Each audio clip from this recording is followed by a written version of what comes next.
Paz e bem, boa noite para todos e todas, bom dia, boa tarde, boa noite para vocês que estarão assistindo esta gravação, sejam bem-vindos, bem-vindas ao nosso encontro, a nossa aula magna do curso de Filosofia, nesse semestre que se inicia, é o segundo semestre letivo aqui na Universidade de São Francisco. Acolho o professor Fernando, o professor Paulo, que está aqui conosco também, nosso professor, e a todos e todas que estão participando de modo síncrono desse nosso encontro, dessa nossa aula magna de filosofia. Quero já agradecer a todo o suporte que a equipe do Nest de eventos e do marketing nos dá nesses eventos, aqui também através da Maria Clara, que está conosco, nos auxiliando, né, o apoio sempre importante do PROEP, a Pró-Reitoria, que nos auxilia, que nos incentiva nesse trabalho de reflexão, de divulgação do pensamento filosófico. E um agradecimento muito especial ao professor Fernando Rodrigues, que aceitou, né, esse nosso convite de estar conosco aqui nesta noite, nessa aula magna do curso de Filosofia da Universidade de São Francisco. Professor Fernando, né, que vai tratar sobre o tema o sentido da existência em Heidegger, esse pensador, né, tão importante para a reflexão contemporânea nos vários segmentos e ações que hoje, né, se fazem necessárias enquanto uma postura, uma participação dentro da sociedade, tanto no que se diz respeito às crenças, às escolhas, à própria existência, e também no que diz respeito ao agir dentro da sociedade, do grupo, das escolhas que a gente faz também enquanto grupo. Então, essa noite será, sim, uma noite de grandes reflexões. Professor Fernando, ele é pós-doutor em filosofia pela Universidade Federal de Santa Maria, doutor também em filosofia pela Unicamp, né, com período na Universidade de Freiburg, na Alemanha, e atua como docente no Instituto Federal de São Paulo, aqui em Bragança Paulista. Então, muito obrigado, professor Fernando, por estar conosco nesta noite, nos trazendo esta oportunidade de reflexão. E passo a palavra para você. Tá certo, Sandro. Muito obrigado pelo convite mais uma vez, obrigado pela recepção aqui. Eu saúdo a todos e todas presentes nessa noite. Para mim é uma oportunidade, um momento especial e solene também, de certa forma, porque me permite retomar e retornar a um autor que, durante tantos anos assim da minha vida, marcou o meu percurso, né? Já faz alguns anos que eu defendi a minha tese de doutorado, em 10 anos já, um pouco mais, e eu trabalhei com Heidegger na graduação, no meu trabalho de conclusão de curso de graduação, no mestrado, e no doutorado. Depois eu fui fazer outras coisas, vim ensinar filosofia, né? Eu trabalho como professor de filosofia no Instituto Federal, majoritariamente com alunos de nível médio, então nem sempre tenho oportunidade de falar sobre Heidegger, então é uma coisa especial para mim também, tá? Eu preparei um texto para vocês, eu vou ler o texto e ir conversando ao longo da minha leitura. Eu propus ao professor Sandro que a gente falasse nessa noite sobre o sentido da existência em Heidegger, tá? Como eu disse, para mim é um momento solene, não porque abrimos um novo curso, mas porque o fazemos também a partir de uma pergunta que atravessa toda a história da filosofia e, mais do que isso, toca cada um de nós, toca a vida de cada um de nós, a vida concreta, né? Que é a questão sobre o sentido da existência. Essa questão, de certa forma, ela foi posta pela primeira vez por Sócrates, em outros termos, obviamente, enquanto questão a respeito é, do que é uma vida que vale a pena ser vivida, uma vida digna de ser vivida, né? Que Sócrates respondia lá sobre os termos da vida examinada, por exemplo. Então, aí essa questão ela vai sendo recolocada em outros termos e com Heidegger a gente pode colocar essa questão dessa maneira, que nessa formulação, a questão acerca do sentido da existência. Então é essa pergunta que nós dedicaremos nosso tempo na noite de hoje, a partir de Heidegger, né, um autor desafiador, e mais especialmente a partir de sua obra maior de 1927, Ser e Tempo, que não apenas marcou uma virada no pensamento filosófico contemporâneo, mas continua a ecoar como um chamado à responsabilidade de pensar a existência humana em sua radicalidade, né? A palavra responsabilidade aqui antecipa, de certa forma, um pouco do que a gente vai ver. Heidegger nem sempre é compreendido como um autor no campo da ética, ele nunca chegou propriamente a escrever uma ética, nem mesmo uma antropologia filosófica, mas, de certa forma, seus contributos ecoam tanto no campo de ética, no campo da ética, quanto da antropologia filosófica, e sob os termos de uma ética da responsabilidade. Né? No Brasil, alguns autores, como o professor Loparic, que foi meu orientador de doutorado, já trabalhou esse ponto, o professor André Duarte, da Federal do Paraná, que foi meu orientador de mestrado, também já se dedicou ao tema da ética da responsabilidade em Heidegger. De certa forma, isso vai aparecer aqui, então, na minha fala também. Para entender o projeto, esse projeto de Heidegger, né, o projeto de Ser e Tempo, o projeto filosófico de Ser e Tempo, é a isso que eu estou me referindo, onde a abordagem da existência é central, a gente precisa recorrer a alguns passos.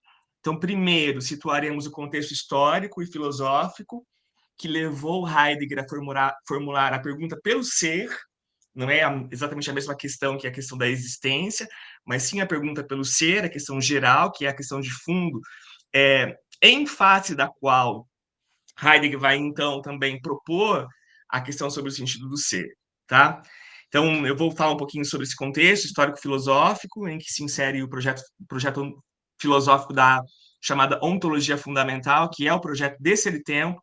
Em seguida, a gente vai ver um pouco sobre a analítica existencial, que é o método, uma das tarefas essenciais que o filósofo precisa se dedicar e cumprir, tendo em vista o posterior encaminhamento da questão sobre o sentido do ser. Não é a única tarefa, Heidegger fala que são duas tarefas. Uma outra tarefa é a destruição da história da filosofia. Não tenho condições de adentrar esse tema aqui. Vou falar então sobre esse aspecto da tarefa metodológica, que é a analítica existencial, que é o que a gente tem propriamente dos parágrafos 9 a 83 de Ser e Tempo, né? Então, depois então de falar um pouquinho sobre o contexto, como é que a partir da questão do ser ele chega na questão da analítica existencial, vou falar de alguns conceitos centrais de Ser e Tempo, como a noção de Dasein, que a gente traduz no Brasil normalmente por ser aí, né?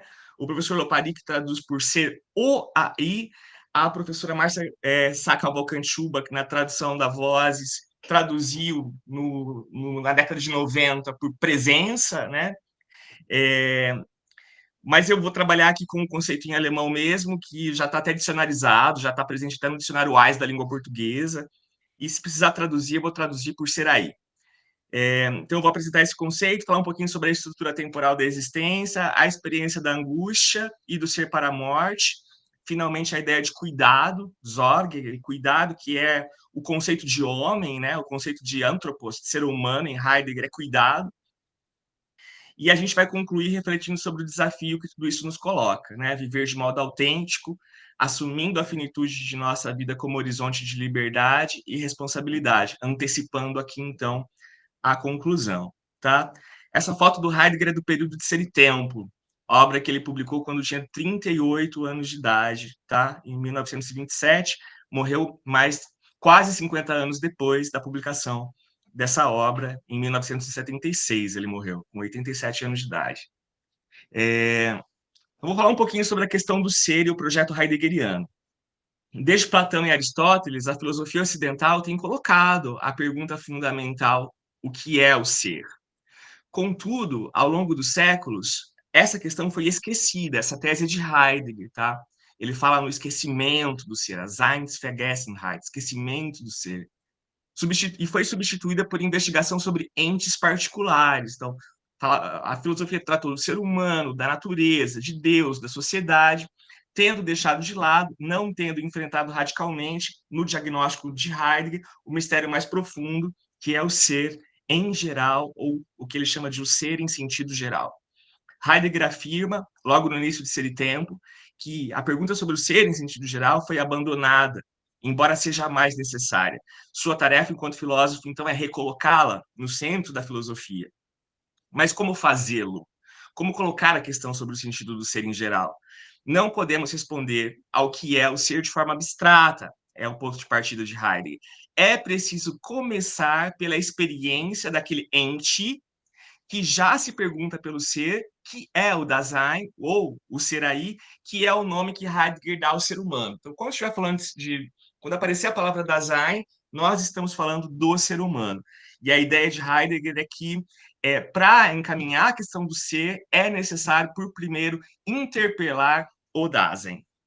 Na tradição filosófica, desde Aristóteles, o ser humano foi frequentemente compreendido como uma substância, portadora de propriedades essenciais e acidentais, um substrato dotado de predicados.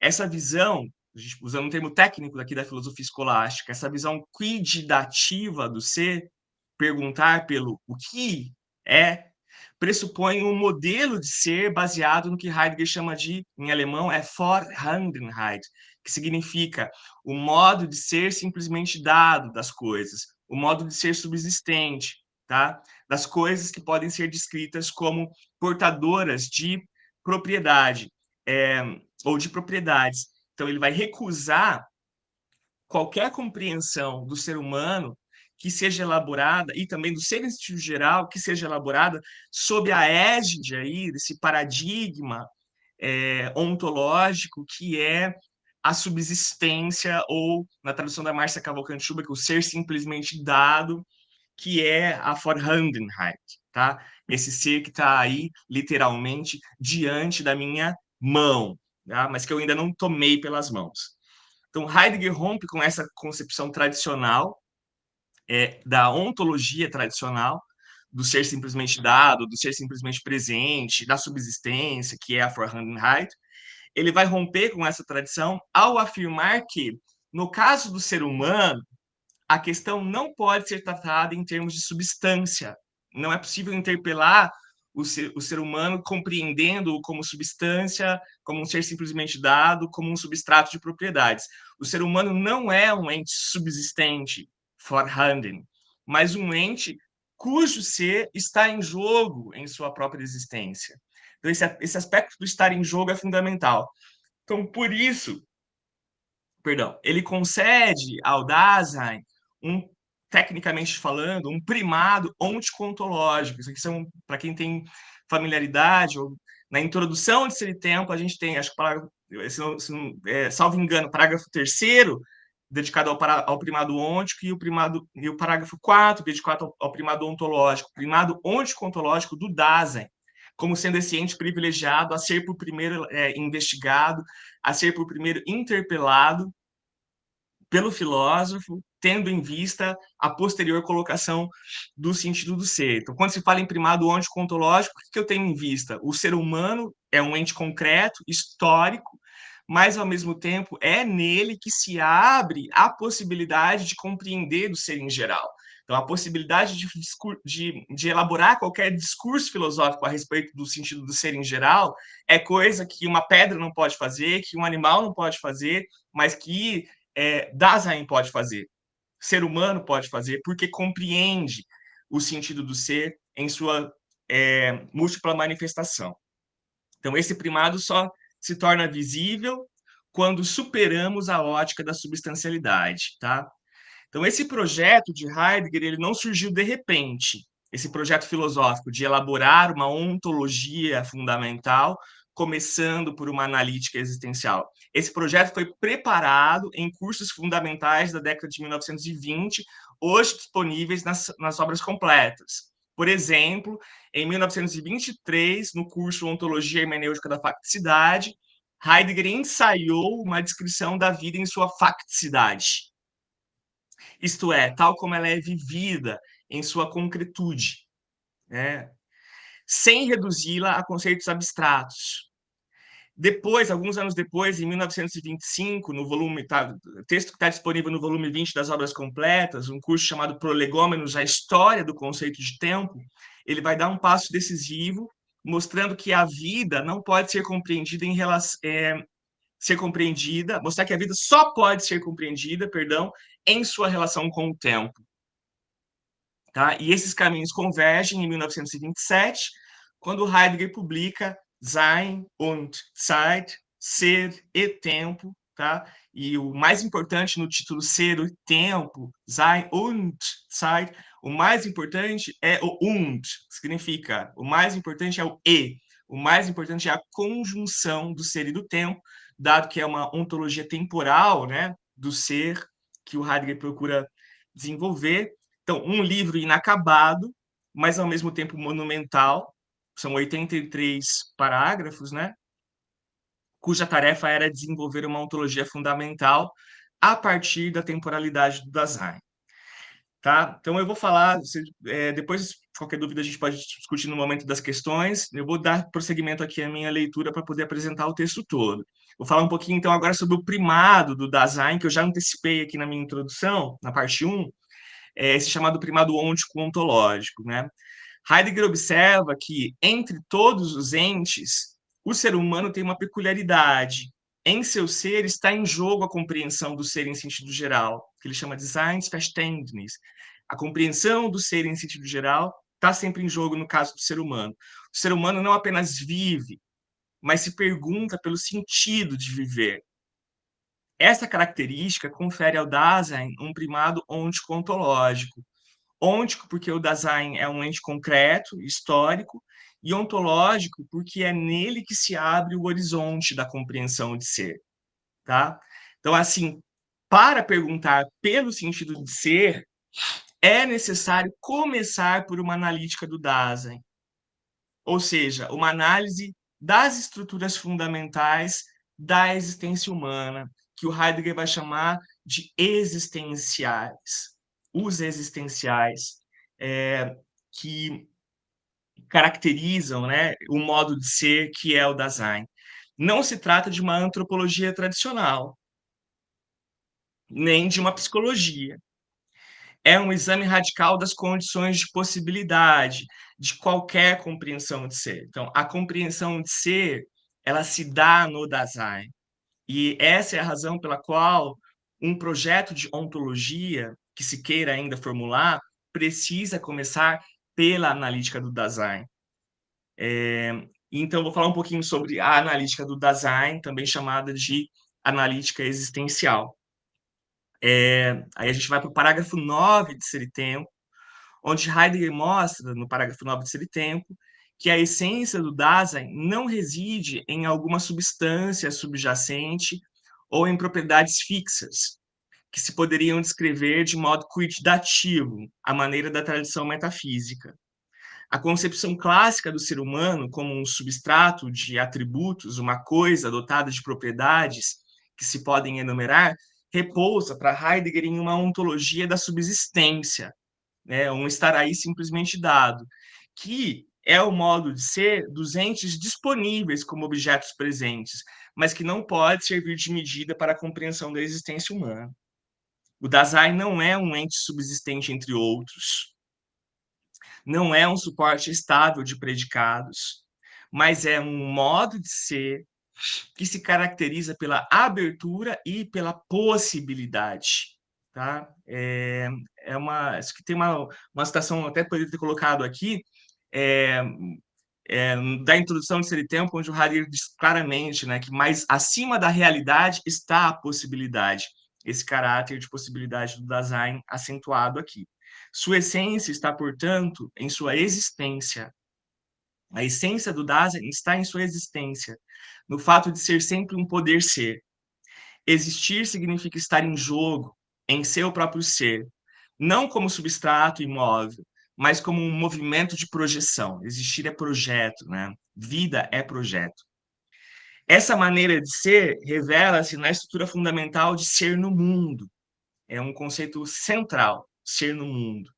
É a estrutura da existência. O ser humano não é sujeito isolado frente a objetos, como a tradição moderna muitas vezes o concebeu, mas já se encontra imerso em um mundo de relações, de instrumentos, de linguagens e de convivência com outros seres humanos. Compreender o Dasein exige, portanto, superar a ótica substancialista, cuidativa, e reconhecer que existir é, desde sempre, estar envolvido em uma rede de significados, em abertura projetiva e em constitutiva relação com o mundo, tá? Então, aqui, esse é o cenário da analítica existencial e o achado aí do parágrafo 9 de Ser e Tempo, a recusa da subsistência como sendo parâmetro para se discursar a respeito do modo de ser que é a existência humana, o Dasein. Vou falar aqui um pouco agora, na sequência, sobre aquilo que é o sentido da existência, o sentido do ser da existência humana, que é o tempo, tá? Então, o título aqui da minha quarta sessão é Existência como êxtase temporal. Uma das descobertas mais originais e decisivas de Heidegger em Ser e Tempo é que a existência é essencialmente temporal. Mas essa afirmação só se esclarece quando se entende que Heidegger não pensa o tempo no sentido tradicional, herdado tanto da física aristotélica como da modernidade. Modelo segundo o qual o tempo é uma sucessão linear de agoras, né? Agoras pontuais, ele diz às vezes, né? Pontos que fluem um após o outro em direção ao passado, enquanto novos pontos surgem no presente em direção ao futuro, tá? Então, esse aqui é uma descrição, uma tentativa de descrever a compreensão tradicional do tempo. Essa concepção cronológica e quantitativa do tempo enquanto sucessão linear de agoras pontuais, que é o tempo medido pelos relógios e pelos calendários, pode ser adequada para organizar atividades práticas, ou pode ser adequada para ciências naturais, mas não é suficiente para capturar o fenômeno originário da temporalidade em sua ligação com a existência humana, tá? Então, aqui a gente tem um ponto realmente bem importante que vai distinguir e assinalar, né, o conceito de tempo como fenômeno existencial, né? É uma concepção existencial de tempo. A análise fenomenológica conduzida por Heidegger mostra que o tempo não é uma linha composta por pontos, mas sim uma estrutura unificada de abertura. Heidegger redefine o tempo como êxtase, extase, isto é, como um sair de si mesmo, uma projeção que constitui o horizonte em que o ser pode ser compreendido. O tempo originário não é uma soma de presentes, mas o campo de jogo onde se abre o sentido do ser. Assim, a temporalidade do Dasein se dá em três dimensões fundamentais que não são partes isoladas, mas modos de uma única dinâmica.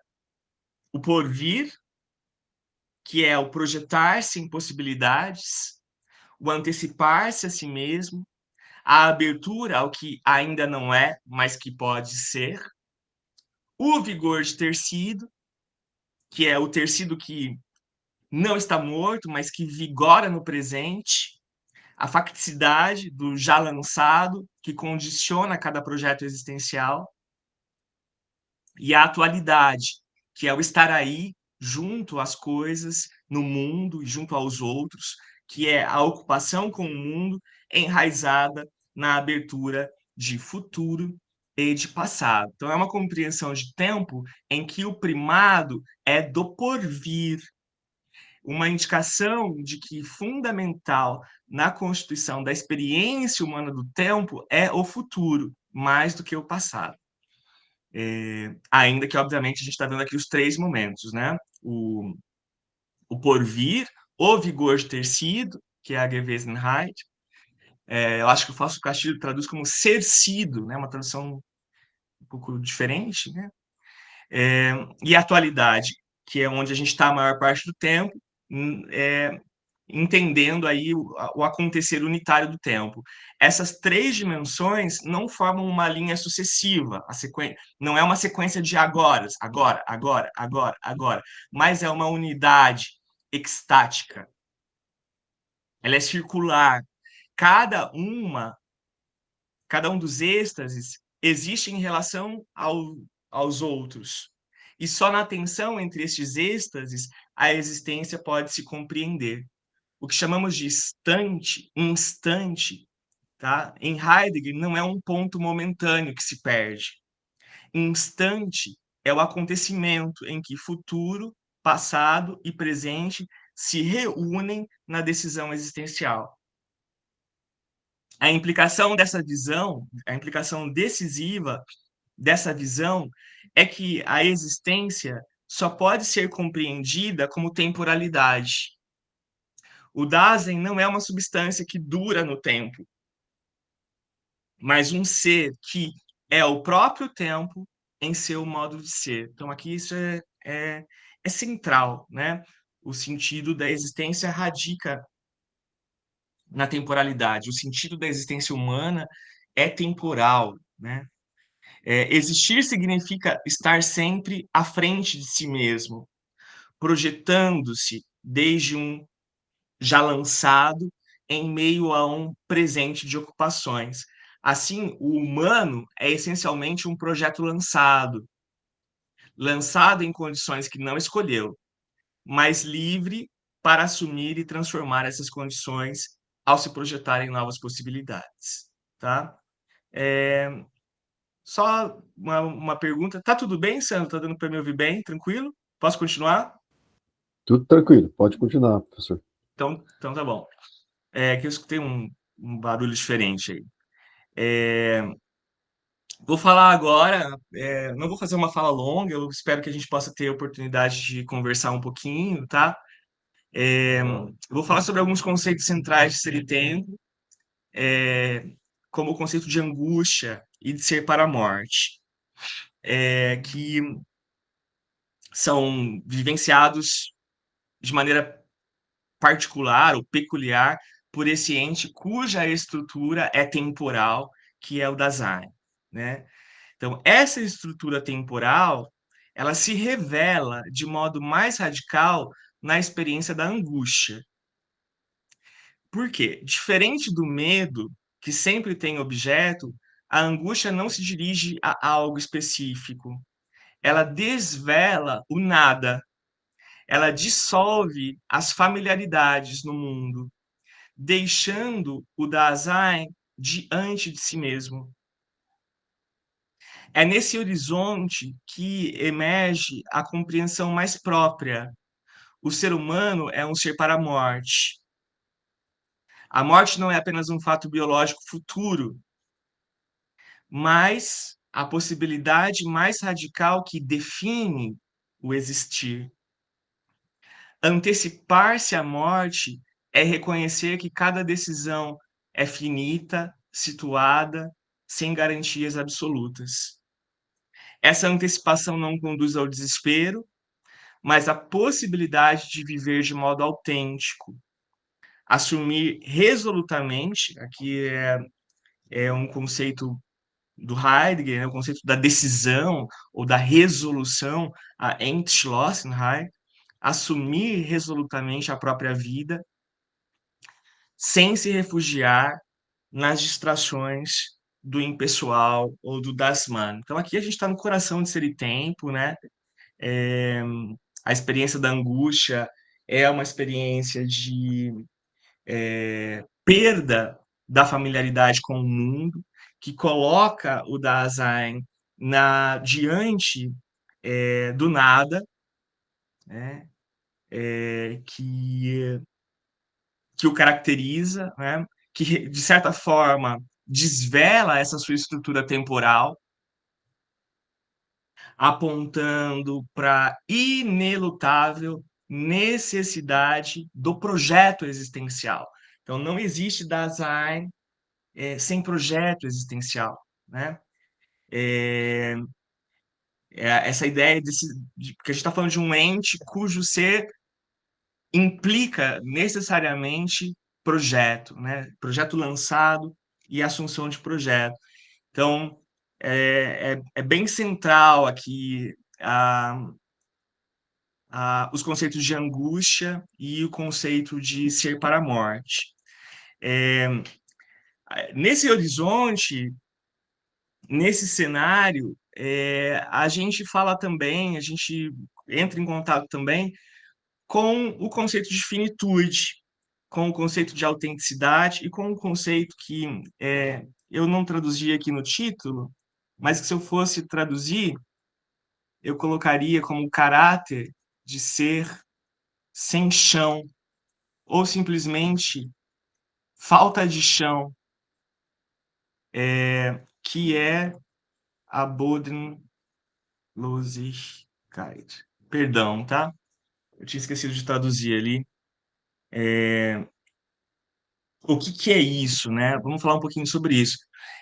Lá no parágrafo 9, só já retomo aqui a minha leitura, eu falei um pouquinho sobre o parágrafo 9 de Ser e Tempo. No parágrafo 9 de Ser e Tempo, Heidegger apresenta o conceito de existência e explicita, né? Ele já antecipa e conta ali para nós que a existência ela pode se dar em duas chaves. A existência humana ela pode acontecer de dois modos. Basicamente, a existência ela é ou autêntica ou inautêntica. A maior parte do tempo, o mais das vezes, a gente conhece ou vivencia a experiência da inautenticidade, tá? Na tradução da Márcia Cavalcante Schubert, lá na década de 90, aparecia essa discussão da autenticidade, aparecia sobre os termos da propriedade, propriedade e impropriedade, a existência no sentido próprio ou a existência no sentido impróprio. Em alemão é Eigentlichkeit e Uneigentlichkeit, propriedade ou impropriedade, autenticidade ou inautenticidade, né? A ética heideggeriana, se é possível falar numa ética heideggeriana, é uma ética da autenticidade enquanto responsabilidade e enquanto responsabilização de um sujeito que, apesar do caráter de ser sem chão da existência, ou seja, da falta de chão, que é essa dimensão abissal da existência, reconhece, em face da angústia do ser para a morte, a tarefa inelutável de construir a própria vida. Então, essa é a dimensão assim é, mais de cunho antropológico e ético, né, que a gente extrai da analítica existencial de Ser e Tempo. Do ponto de vista metodológico e textual, né, do parágrafo 9 até o parágrafo 44, até o 42, para ser mais específico, a gente tem a analítica da inautenticidade. A gente conhece muito, através da analítica da inautenticidade, é possível apreender caracteres existenciais fundamentais do Dasein, como o ser no mundo e vários outros existenciais. E depois, então, daí, parágrafo 43 é sobre a realidade, parágrafo 44 sobre a verdade, depois do 45 ao 83, a analítica da autenticidade, que é quando ele fala sobre o ser para a morte, o chamado da consciência, a discussão sobre história e sobre tempo. Mas, enfim, estou contando isso apenas porque aparece aqui no meu título, né? Finitude, autenticidade e o caráter de ser chão, de ser sem chão ou falta de chão do Dasein. O sentido da existência, portanto, é inseparável de sua finitude temporal. Existir é ser finito, lançado, sem solo absoluto, bodenlos, sem chão. Heidegger fala literalmente em falta de chão, é a Bodenlosigkeit. Não há fundamento metafísico, perdão, que garanta nossas escolhas. Mas é exatamente essa ausência de chão que nos dá a chance de sermos livres e responsáveis, né? Então aqui, se quiser falar numa ética heideggeriana em Ser e Tempo, é uma ética da responsabilidade, tá? Em face da dessa dimensão ou que tem que ser elaborada, uma ética da responsabilidade a ser elaborada a partir desse pano de fundo, que é a compreensão da existência temporal finita, que pode modular entre inautêntica e autêntica, que o mais das vezes permanece na inautenticidade, mas que em face da angústia do ser para a morte pode se tornar autêntica, pode se tornar autêntica. A vida autêntica não é esperar certezas externas, mas assumir o risco da decisão. Viver é responder pelo próprio ser, pelo próprio ser. Construir sentido num horizonte aberto pelo tempo finito. Tá?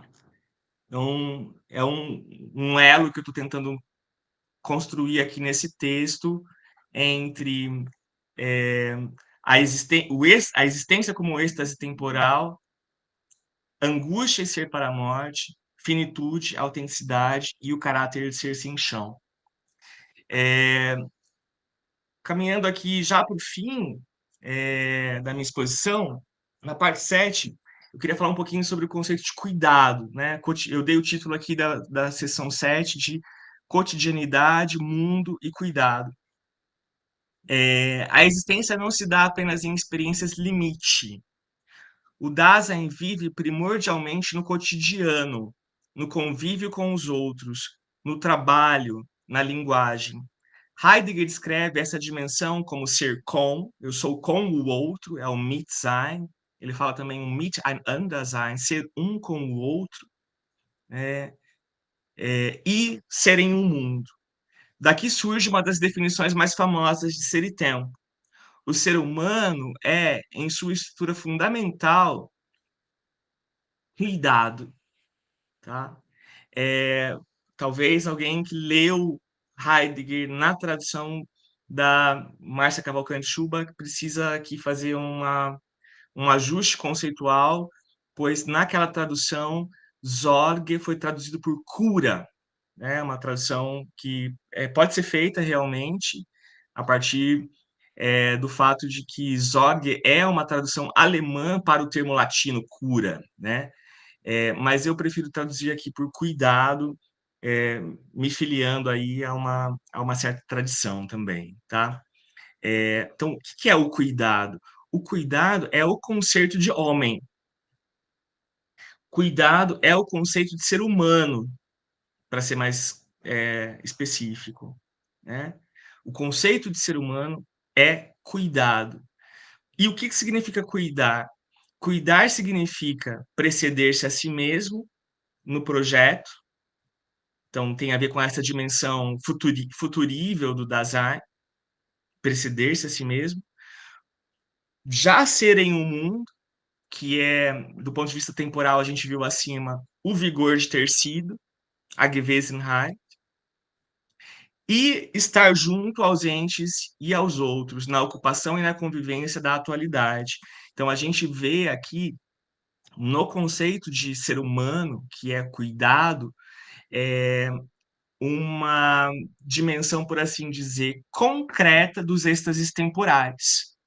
Aquilo que era por vir, o Zukunft, esse preceder-se a si mesmo, é no cuidado entendido como projeto, a dimensão projetiva. A vida é projeto, a existência é projeto, por conta do fato de que, temporalmente constituído e determinado pelo porvir, existir significa preceder-se a si mesmo. Mas existir significa também já ser em um mundo. é a dimensão do vigor de ter sido, o já sempre sido, a facticidade, né, que no conceito tradicional de tempo seria o passado, tá? Então, e nesse jogo entre preceder-se a si mesmo e já ser em um mundo, ou seja, nesse jogo entre porvir e vigor de ter sido, abre-se o horizonte da atualidade, do presente, como estar junto aos entes e com os outros seres humanos, com os outros Dasein, na ocupação e na convivência, tá? Então, assim, o humano não é uma substância, nem mero animal racional, mas cuidado, uma existência em tensão, aberta e temporal. Eu parto aqui, então, para a minha conclusão. O sentido da existência. Chegamos, então, à conclusão. O projeto de Heidegger, Inserir Tempo, nos mostra que o sentido da existência não é dado de fora, nem garantido por fundamentos metafísicos, mas se revela na finitude temporal do Dasein. Esse é o ponto central aqui, né? O ser humano é ser no mundo, aberto em temporalidade, lançado sem garantias, mas capaz de assumir a própria vida em autenticidade. Né? Essa é a dimensão ética do projeto ontológico de Heidegger. O sentido da existência é, portanto, um chamado. Viver de modo resoluto, responsável, consciente da morte, mas aberto à possibilidade de ser. Então, Heidegger nos convida a uma vida vigilante, não perdida no impessoal, mas conquistada na autenticidade. Uma vida que se reconhece finita, mas que, exatamente por isso, pode ser vivida em profundidade e responsabilidade. Eu escrevi algumas palavras finais aqui para vocês. Ao iniciarmos este curso de filosofia, gostaria que essa aula fosse um convite a pensarmos a existência não como conceito distante, mas como problema que cada um de nós vive cotidianamente. Heidegger nos ensina que filosofar é colocar-se diante do mistério do ser, sem fugir da finitude, mas fazendo dela, da finitude, a oportunidade de viver autenticamente. Que essa travessia nos acompanhe ao longo de nossos estudos de filosofia e, sobretudo, em nossas vidas. Né? Então, muito obrigado, eu agradeço.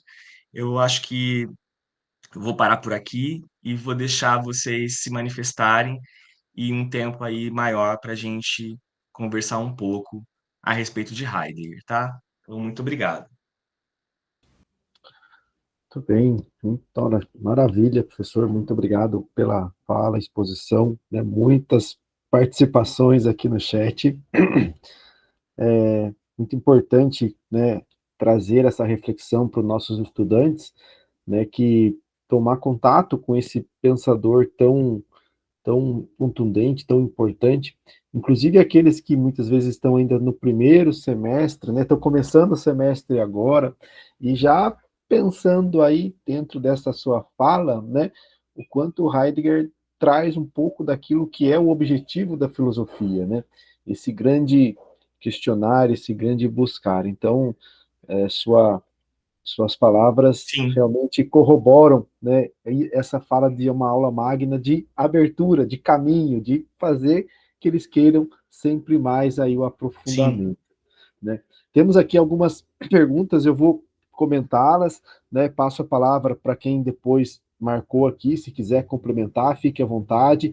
Se quem também está aqui quiser, né, falar a sua pergunta, é só levantar a mãozinha e a gente vai, né, passando a palavra, sempre assim, uma pergunta do chat, uma pergunta aí dentro dos participantes também, tá bom? Então, todo mundo aqui parabenizando, agradecendo as palavras, né, a sua reflexão, e nós temos aqui a pergunta da Laura, né, a Laura, se quiser falar, Laura, fique à vontade, né, só levantar a mão, eu passo a palavra para você, a Laura também a nossa representante discente do curso de filosofia, né?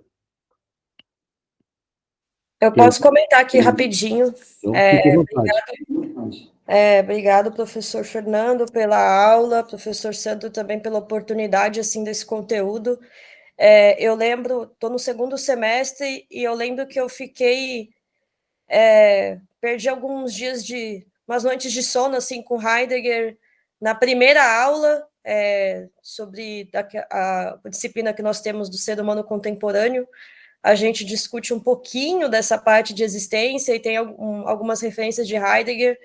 Eu confesso que eu li enfim, eu tenho muita vontade de fazer monografia sobre esse filósofo, e eu tenho várias perguntas, assim, eu já vou resumir tudo, tá, Sandra? Porque aí passa depois para outras pessoas. A primeira é sobre essa relação entre ser e tempo. Conforme o professor Fernando estava ali explicando, eu fiquei aqui com uma questão muito, assim, comigo, assim, eu tenho minha primeira formação em física, né, eu fiz pesquisa em relatividade e tal, e eu sei que, né, Albert Einstein, né, também, né, foi alemão, eu não sei se beberam ali da mesma fonte, alguma coisa assim, mas também Einstein teve essa sacada muito grande, né, de pensar que espaço e tempo também estão conectados. Eu não consigo pensar espaço sem pensar ali em tempo, e tempo sem pensar em espaço. Então, essa é uma pergunta, assim, se eles beberam da mesma fonte, porque, assim, tem uma relação muito, não sei, para mim fez muito sentido. E aí a outra pergunta que eu tenho, que eu sempre tive isso com Heidegger, ele defende essa questão de sermos livres, né, e responsáveis, mas eu fico pensando sobre a questão né, da influência de fatores sociais, financeiros, relações de poder, relações de trabalho. Hoje em dia mesmo a gente está imerso por mídias, né, e manipulações de todos os lados. Então eu fico pensando se Heidegger trouxe alguma questão nesse sentido, né? Se o quão livres são as nossas escolhas, né? O quão livres são as nossas escolhas, considerando todo tudo isso que perpassa, né, para o nosso mundo. E aí a última pergunta é se precisa saber alemão para ter contato com Heidegger. Uma dica aí para quem quer começar a estudar esse filósofo, enfim, é isso. Muito obrigada. Legal, obrigado, Laura, pelas perguntas, todas as perguntas muito boas. Assim, saber alemão é uma vantagem sempre na filosofia, tá? Eu conto para vocês assim minha breve história. Quando eu ingressei na graduação em filosofia no ano de 2001, eu fui fazer a matrícula no Centro de Línguas da Universidade Estadual de Londrina, a UEL, onde eu me graduei. Até tem um colega meu que está presente aqui na aula também, o Marlon, londrinense, inclusive. Enfim, eu fui lá fazer minha matrícula e não tinha mais vaga para o inglês. Eu queria fazer inglês. Só tinha vaga para o alemão no primeiro semestre da faculdade, nos primeiros dias. Aí eu me matriculei no alemão. Aí, uns 3 anos depois, eu passei a graduação estudando Descartes. Quando eu cheguei no quarto ano, eu me interessei pelo Heidegger e descobri que ter estudado alemão tinha algumas vantagens ali para mim, né?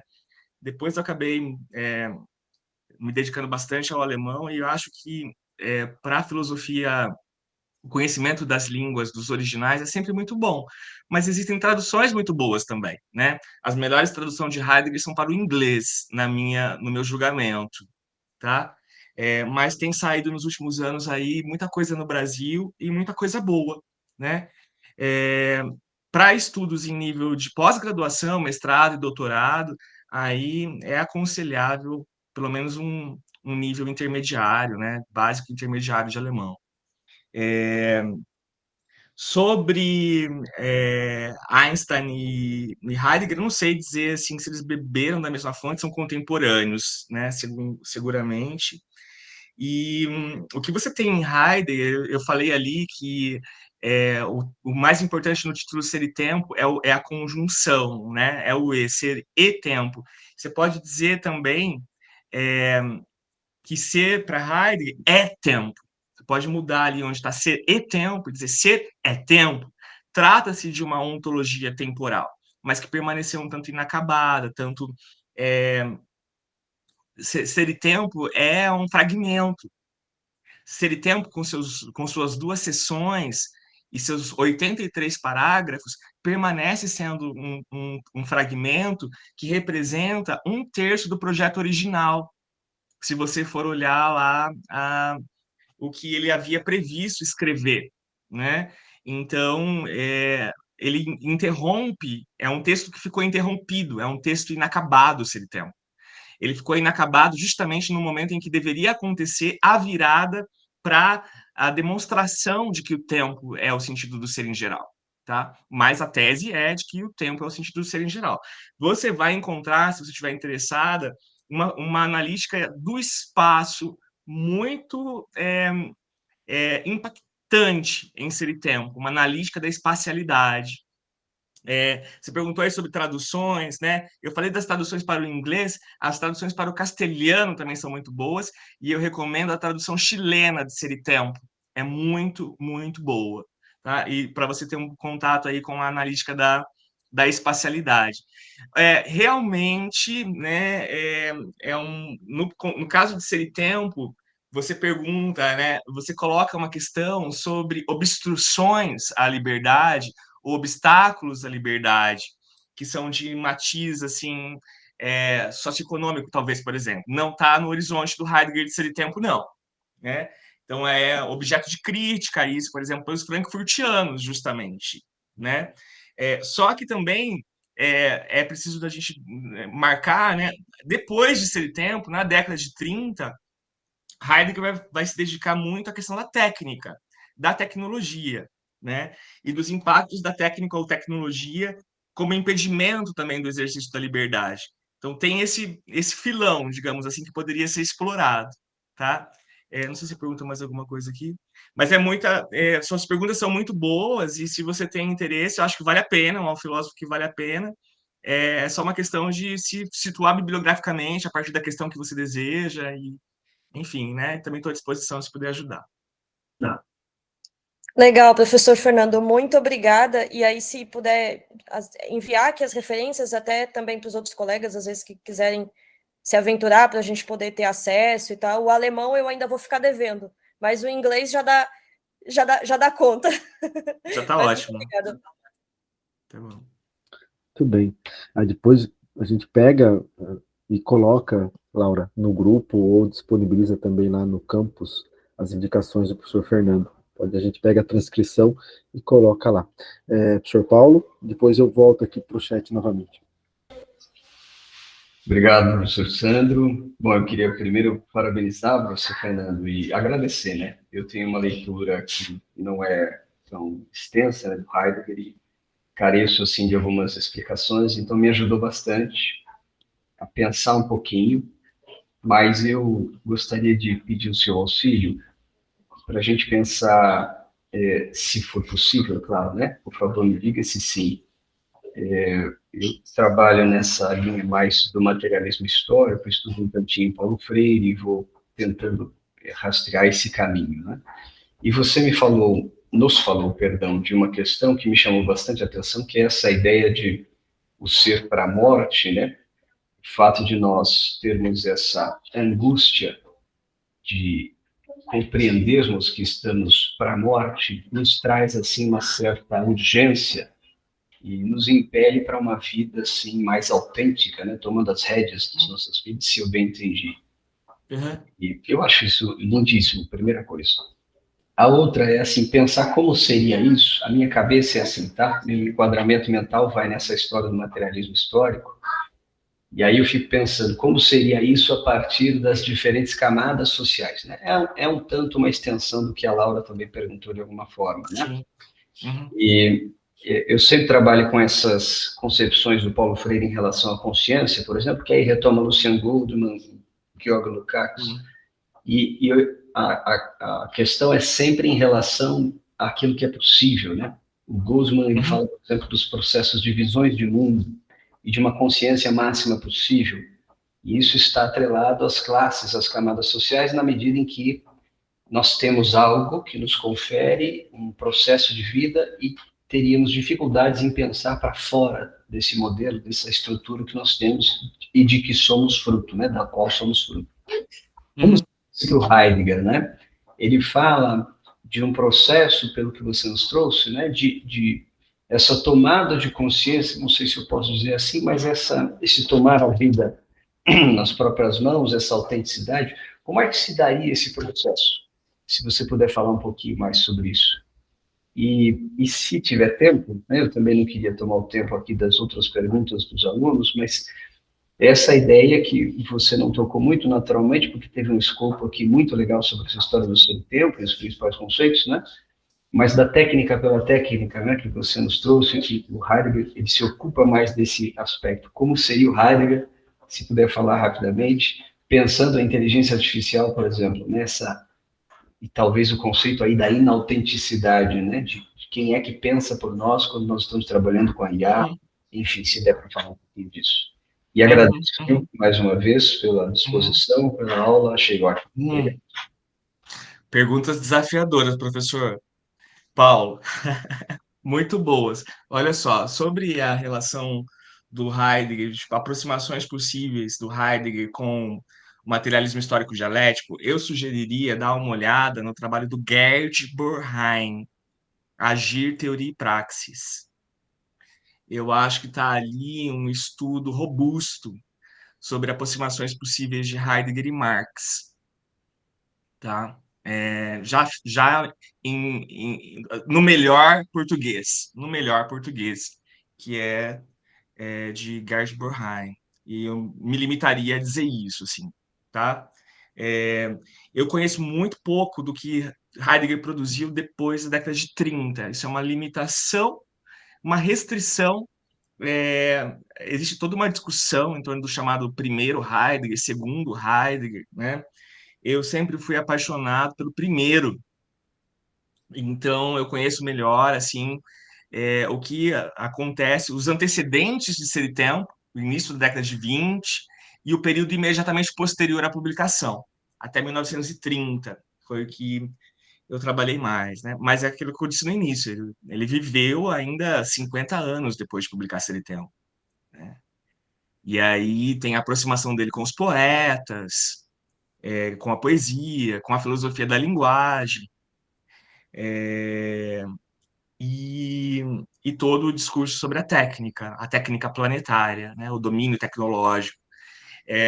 E tem no Brasil gente que trabalhou isso bastante, né? O próprio professor Loparic é um nome aí, né? Agora, por exemplo, essa questão sobre como é que o Heidegger se posicionaria em face de algo como a existência, como a inteligência artificial, é muito desafiadora. É muito desafiador, instigante, interessante. Eu acho que ele usaria, sim, o ChatGPT, talvez, também. Tá? Mas certamente inseriria, assim, a sua... Desenvolveria uma crítica também, né, aos limites. Eu acho que quando a gente está falando de Heidegger, a gente sempre pode falar em termos de possibilidades e limites, né? Possibilidades e limites da nossa relação com as tecnologias de informação e comunicação de uma maneira geral, né? Eu acho que seria assim encaminhado. Mas eu confesso que eu nunca pensei muito sobre isso. A pergunta me trouxe aí um algo que eu ainda preciso amadurecer, tá? Muito obrigado. Eu que agradeço. Muito obrigado, professor. Muito bom. O professor Wellington, aqui no chat, ele pergunta, né? Eu vou colocar perguntas, se o professor Wellington estiver aqui ainda presente, né? Aí, se quiser complementar, pode complementar. Wellington Barreto, né? Ele coloca ser para a morte, qual sua finalidade, qual sua definição? Então, esse é o questionamento do Wellington. Não sei se ele quer comentar alguma coisa ou não, mas passa a palavra, professor Fernando. Excelente pergunta. Tem uma função metodológica importante porque é o que vai permitir a virada no sentido, né, de uma analítica da existência autêntica, Wellington. Então, assim, ele passa, como eu comentei, os primeiros 40 e poucos parágrafos dedicado ao tema da inautenticidade ou impropriedade, que é o domínio do das Man, que a gente traduz por o impessoal, o agente, né? Sabe-se que, disse-se que, pensa-se que, e por aí vai, né? Esse índice de indeterminação do sujeito, que é o das Man, ou impessoal. Em alemão é das Man, esse Man significa a mesma coisa em português que o agente. A gente quer, a gente sabe, a gente ouviu dizer, a gente ouviu falar e reproduz, né? No falatório da vida cotidiana, na cotidianidade, tá? É só com experiências, como a experiência da angústia, que se desvela uma outra dimensão da existência que coloca o ser humano em relação, por exemplo, com a sua própria mortalidade, o ser para a morte. Então, vai ter uma função metodológica na analítica existencial para permitir a passagem da primeira sessão, da segunda sessão do tratado, e a virada, justamente, assim, usar a palavra virada às vezes é complicado, mas a virada para a analítica da autenticidade, né? E para a responsabilização mesmo da vida autêntica. Agora, você pergunta também sobre o conceito, né? Conceitualmente, tem a ver com aquela possibilidade inalienável que eu não posso passar, eu não posso abrir mão dela, e eu não posso também cedê-la a ninguém. Ninguém pode viver isso por mim, ninguém pode. É a experiência da minha própria morte, né? Da minha própria situação de mortalidade, da minha própria mortalidade. E ela tem um aspecto conceitual interessante, porque o ser para a morte, ele apreende a relação, o que ele chama de possibilidade da impossibilidade. O ser para a morte é a possibilidade da impossibilidade. Então, a impossibilidade é possível. A impossibilidade radical é a morte. Então, ser para a morte é, conceitualmente, a possibilidade da impossibilidade. Tá? Mas é um conceito muito interessante, difícil, só começa a ser trabalhado lá por volta do parágrafo 45 de Seritempo. Precisa ler bastante para chegar no Ser para a Morte, não é no começo da obra, né? E acho que é isso que eu poderia dizer.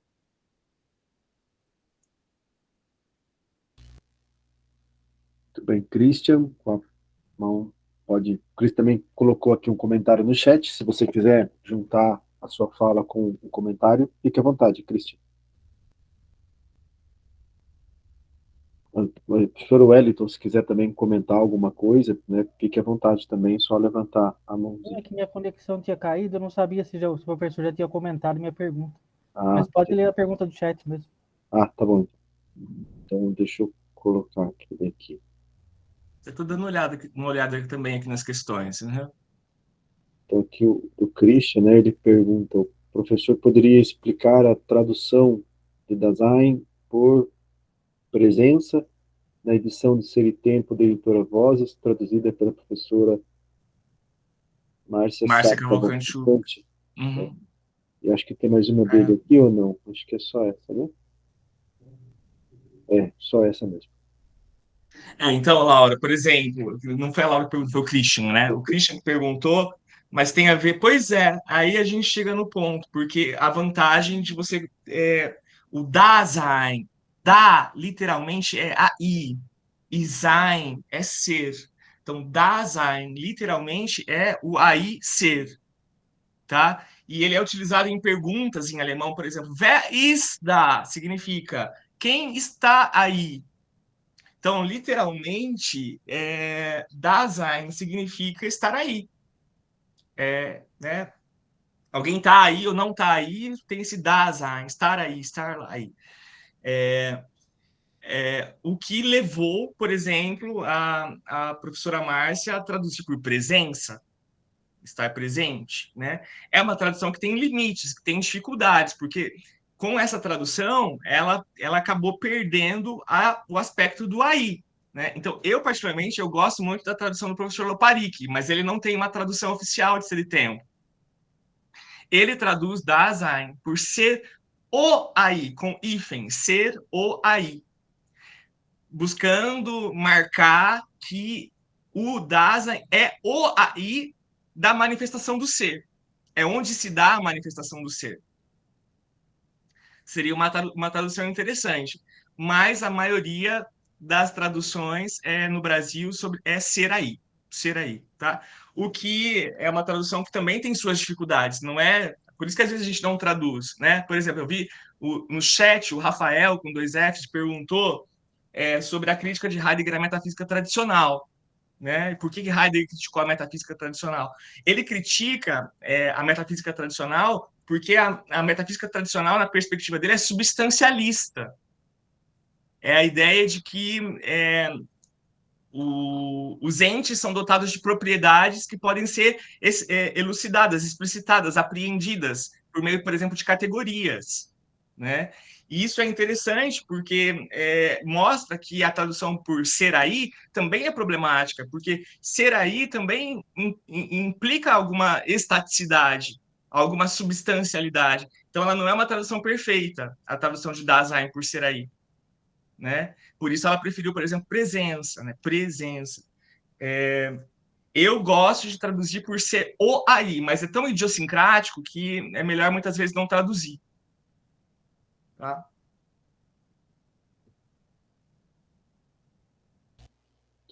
Perfeito. Tem mais aqui uma questão do Hugo. Professor Fernando. Professor Cristian, o Cristian levantou a mão, fique à vontade, Cristian. Eu só Depois eu queria pergunto comentar aqui na explicação que acho que é do professor Manuel Carneiro Leão, acho que é isso. Ele traz que é na presença que o homem constrói o seu modo de ser, a sua existência e a sua história, né? Que na presença estaria constituído ontologicamente homem, ser humano e humanidade, né? Acho que ele quis reunir tudo aquilo que constitui o homem, né? Nessa tradução. E não é qualquer pessoa que está falando, né? O professor Emanuel Carneiro Leão, né? Esse é o ponto, é uma tradução possível. É que para mim o ser aí parece uma coisa dada, como se já tivesse dado, né? Isso. A presença o problema é uma é questão isso. mais de uma abertura para o ser, né? Uma coisa mais por isso que eu tô ontológica. Sim, por isso eu estou dizendo que eu gosto da tradução do ser o aí, né? Mas que ninguém usa. Mas é uma tradução possível. E o Heidegger, ele próprio, quando perguntaram para eles o que ele achava da tradução de Dasein para o francês por être là, ele falou: não é boa, não é boa. Seria bom se fosse être là, ser o aí, que é a tradução que o professor Loparic optou. O Hugo perguntou sobre Heidegger e a psicanálise, né? Tem muita gente no Brasil que se dedica a isso, mas há também tradições que procuram desenvolver na psicologia propostas psicoterápicas ou práticas psicoterápicas totalmente ancoradas no modelo, no projeto heideggeriano. Então, existe a chamada Daseinsanalyse, né, a Daseinsanálise, né, que também é super difícil de traduzir. Como é que vai traduzir isso, né? Que foi desenvolvida na Suíça, chegou no Brasil, e é uma proposta psicoterápica, é uma prática psicoterápica, né?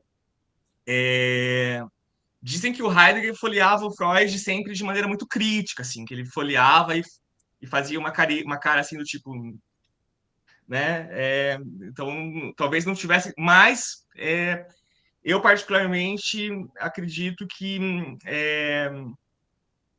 você pode fazer uma aproximação se você pensar, por exemplo, que a vida, a maior parte do tempo, ela acontece na inautenticidade.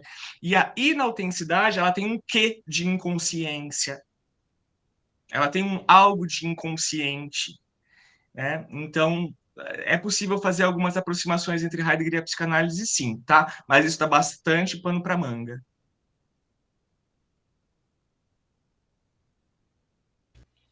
É isso que eu ia comentar, né? Eu lembro que algumas vertentes da filosofia clínica, né, trabalham Uhum. essa questão do Heidegger dentro das análises, né?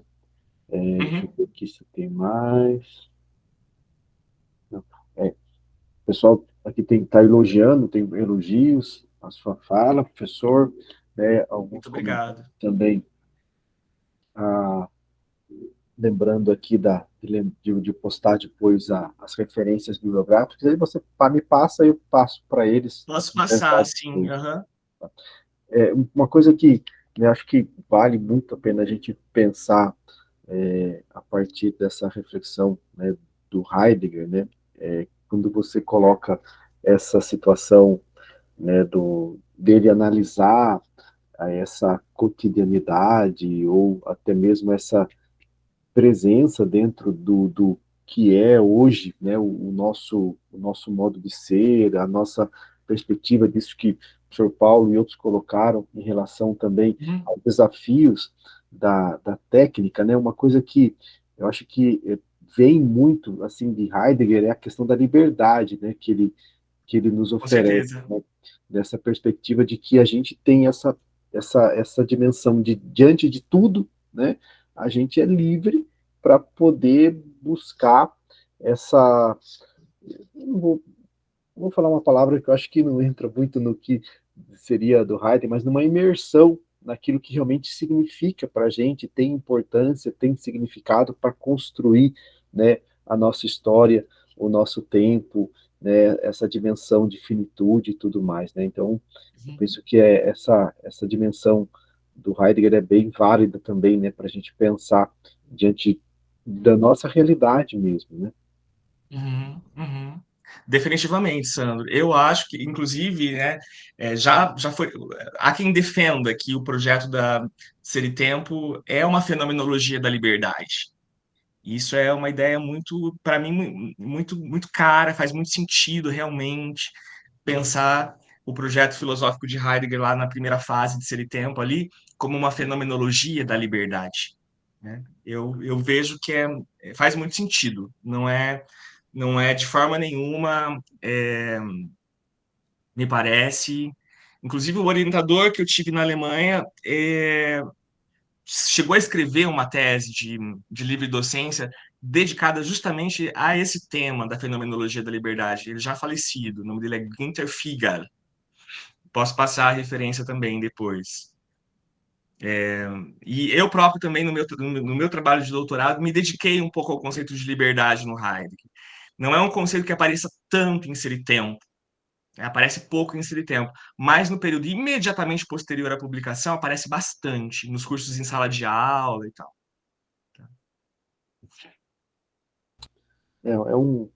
O Heidegger assim, um filão, né, que a gente precisa mergulhar enquanto filósofos, né, enquanto estudantes de filosofia, porque ele esclarece e, ao mesmo tempo, que mostra para a gente o real sentido da filosofia. Às vezes a gente vê o Heidegger assim um pouco, acho que foi a fala da, da, da, da Laura, né? A gente tem um pouco de medo, né? E é verdade, a gente fala do Heidegger já assusta, né? Mas quando começa a estudá-lo, a buscar aí a compreensão dos seus conceitos, das suas ideias, né, a gente vê o quanto que ele se torna um referencial fundamental para a reflexão filosófica, né? E Claro. essa sua fala, ela veio assim, eu acho, como eu disse, né, veio de muito encontro com isso, porque como esse público que a gente tem aqui é variado, né, dentro dos vários semestres, eu tenho certeza que muitos aqui já ficaram apaixonados pelo Heidegger, para buscar aí Uhum. a longo prazo, né, desenvolver mais também sobre ele. Ô, Sandro, e sabe que eu acho que tem uma questão que você toca, né? O Heidegger é um filósofo que insiste muito sempre no conceito de filosofia. Isso é uma coisa interessante, assim, a gente encontra no Heidegger continuamente, nos textos de sala de aula dele que estão disponíveis nas obras completas, reflexões metafilosóficas, digamos assim, sabe? E o que é mais interessante é que, de certa forma, ele é herdeiro de uma certa tradição para a qual a filosofia, que o Pierre Hadot, por exemplo, bem caracterizou, marcou a filosofia como uma forma de vida, né? Porque para o Heidegger, a filosofia ela é como um asana de yoga. É uma postura, é uma atitude fundamental, é uma postura que eu necessito sustentar. Então, ser filósofo é sustentar uma certa posição, um certo lugar, que é um lugar de escuta, que é um lugar de abertura, que é um lugar de reflexividade. Então, o Heidegger, ele angustia a gente quando ele escreve justamente assim sobre o que significa ser filósofo. Tem a ver com uma certa postura, de certa forma, um certo lugar social também, né, que eu ocupo, que eu exerço, qual é a minha função, o que significa ser filósofo, né? E é um ato de rebeldia a filosofia. É um ato de rebeldia porque é um ato de levantar a mão em face do poderio amedrontador, doente e da totalidade das coisas, fazer questões, perguntar o porquê, né? Isso é muito, muito presente no Heidegger. É verdade. Nossa, e se a gente pensar no contexto que a gente vive hoje, né, político, social, né, de relacional, mais do que nunca, isso se faz uma verdade, né? Tem mais uma perguntinha aqui, a gente já vai caminhando para o nosso encerramento, né? Eu passo a palavra depois, logo em seguida, para o Marlon também, né? O Wellington, ele coloca aqui no chat, né? O ser para a morte, então podemos interpretar como a construção de nossas vidas de modo geral, e depois, logo em seguida, a palavra para o Marlon. Podemos. Acho que podemos, Wellington. Acho que podemos. Eu só diria isso. Acho que podemos.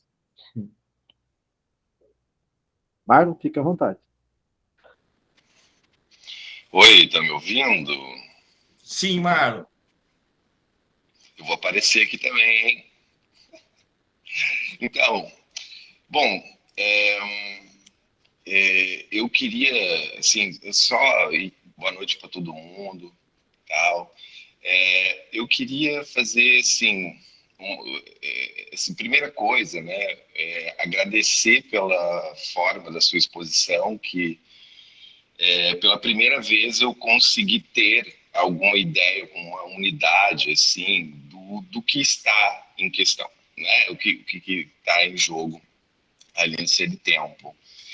E quando você fala, né, dessa característica do Dasein de ser um ser que tem a possibilidade da impossibilidade, né, a gente está tratando de uma noção muito radical de uma concepção de finitude, né? Sim. Assim, então é uma forma específica de se colocar diante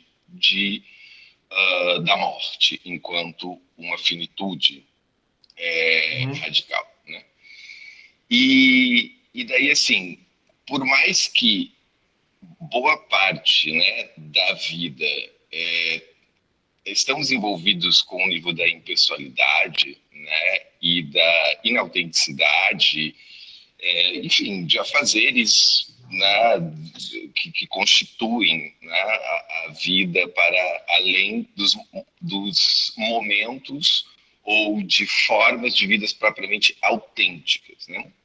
Então, daí a minha questão, que eu queria só assim pedir para você explicar de dentro mesmo, né, dos conceitos, essa relação assim entre o que caracteriza propriamente essa oposição autenticidade e inautenticidade, quanto ao modo de se colocar diante da morte.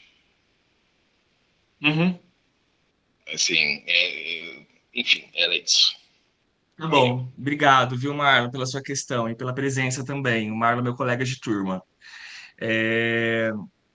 E tem a ver com a questão do Wellington também, né?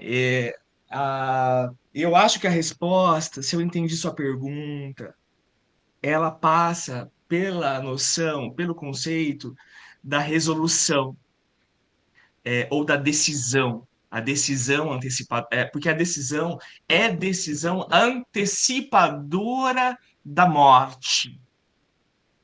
Né?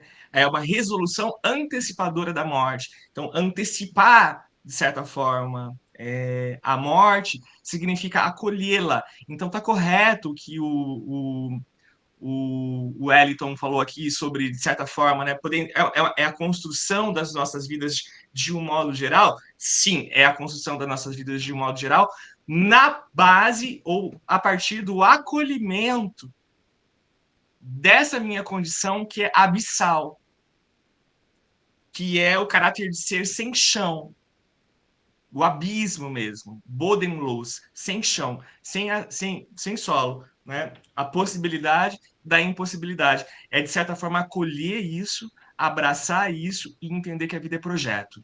É só isso. Pelo menos para mim, é como eu vejo, é como eu leio, é como eu entendo, é como eu compreendo, né? Se a gente for pensar que a indecisão, ela caracteriza uma certa afobação, um para lá e para cá, um hin und her, para lá e para cá, para lá e para cá, para lá e para cá.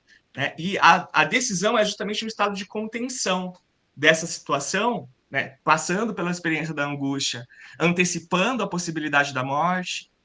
Então, essas duas coisas, passando pela experiência da angústia e antecipando a possibilidade da morte, eu posso projetar uma vida responsável, livre e autêntica.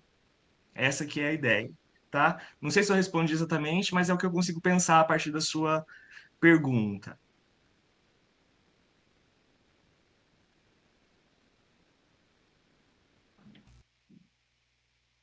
Muito bem. Marlon, quer comentar mais alguma coisa? Tá com... Não, era isso. Valeu. Muito bem.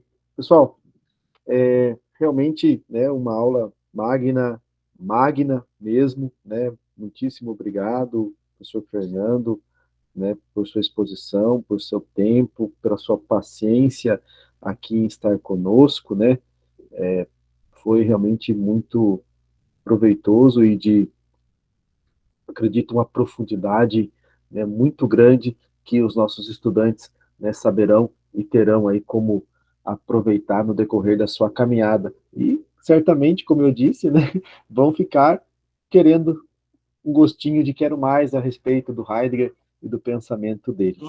Estou à disposição, depois eu posso deixar meu e-mail também com você, Sam. Ah, E aí, se por acaso alguém quiser ainda desenrolar alguma questão, eu estou à disposição, tá?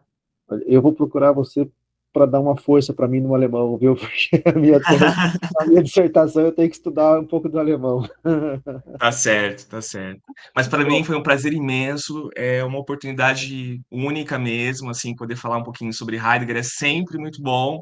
Fazia um tempinho já que eu não tinha oportunidade de falar sobre Heidegger, então eu fiquei muito feliz, muito contente, só tenho a agradecer, tá? Muito obrigado.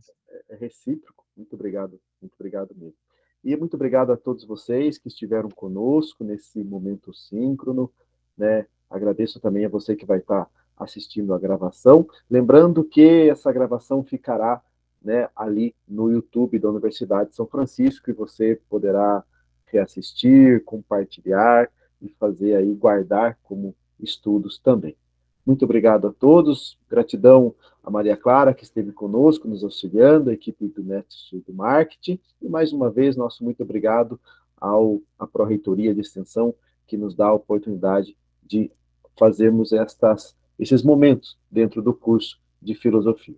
Então, até a próxima, e paz e bem.